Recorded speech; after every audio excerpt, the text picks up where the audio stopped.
ऐतिहासिक आदिला नदी सध्या नव्या वादाच्या भोवऱ्यात सापडली असून महापौरांनी पालिका दप्तरी आदिला नदीच्या पात्राची नाला अशी नोंद करण्याचे निर्देश दिल्यानं पर्यावरण प्रेमी आणि नागरिकांमध्ये तीव्र संताप व्यक्त होत आहे।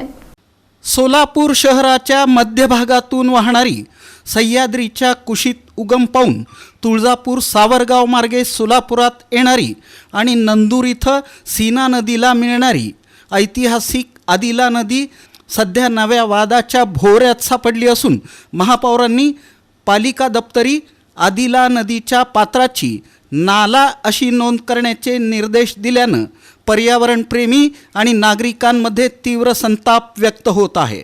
सोलापूर शहराच्या पोटातून वाहणारी ऐतिहासिक आदिला नदी हे सोलापूर शहराचं भूषण आहे। 1872 मध्ये सोलापूर नगरपालिका स्थापन झाल्यानंतर शहराच्या पाणी पुरवठ्याचा प्रश्न निर्माण झाला होता। त्यावेळी ब्रिटिशांनी एकरूख परिसरात आदिला नदीवर बंधारा बांधून पाणी अडवलं। पुढे नदीचं स्वरूप बदलून कालवा तयार झाला। कालांतरानं मूळ नदी पात्रालगतची जमीन कालव्याच्या बाजूची जमीन म्हणून ओळखली जाऊ लागली। अभ्यासकांच्या मते याच टप्प्यापासून नदीच्या मूळ अस्तित्वावर परिणाम होण्यास सुरुवात झाली। तर 5 मे 1992 रोजी झालेल्या शहर हद्दवाढीनंतर नदीपात्रालगतच्या जमिनींच्या महसूल नोंदी झाल्याचा आरोप आहे। काही ठिकाणी या जमिनी डेव्हलपर्सना विकल्या गेल्या आणि नदीच्या मूळ पात्रातच बांधकामं उभारण्यात आली असं स्थानिक नागरिकांचं म्हणणं आहे। परिणामी पावसाळ्यात अवंतीनगर, वसंत विहार, यशनगर, गणेशनगर आदी अनेक वसाहतींमध्ये पाणी शिरण्याच्या घटना वाढल्या आहेत। नाल्याचं पाणी घरात आलं अशी तक्रार केली जात असली तरी प्रत्यक्षात ते नदीचं पाणी असल्याचा दावा पर्यावरण अभ्यासकांकडून केला जात आहे। दरम्यान आदिला नदीची पालिका नोंदीत नाला म्हणून नोंद करण्याच्या सूचनेवरून आणि राजकीय तसंच सामाजिक स्तरावर प्रतिक्रिया उमटत आहेत।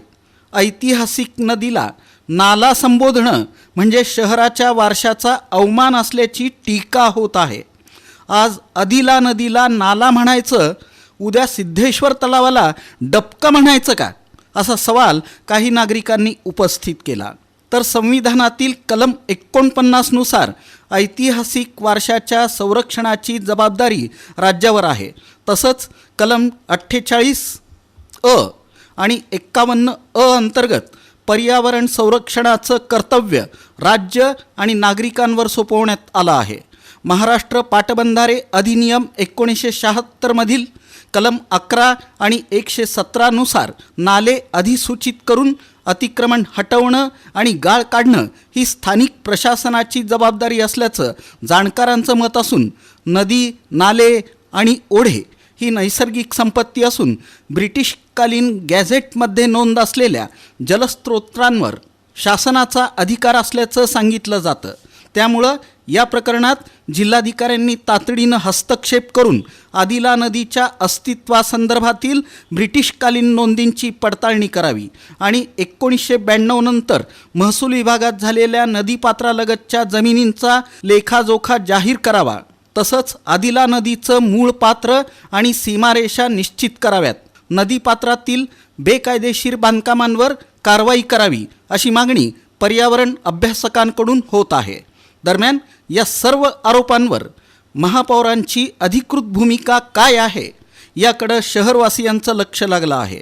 आदिला नदीचा प्रश्न हा केवळ नावापुरता नसून सोलापूरच्या पर्यावरणीय सुरक्षिततेशी आणि ऐतिहासिक ओळखीशी निगडीत असल्याचं जाणकारांचं मत आहे। हे विशेष वृत्त संकलित केलं इन सोलापूर न्यूज चॅनलचे सोलापूर महानगरपालिकेचे प्रतिनिधी विक्रांत कालेकर यांनी।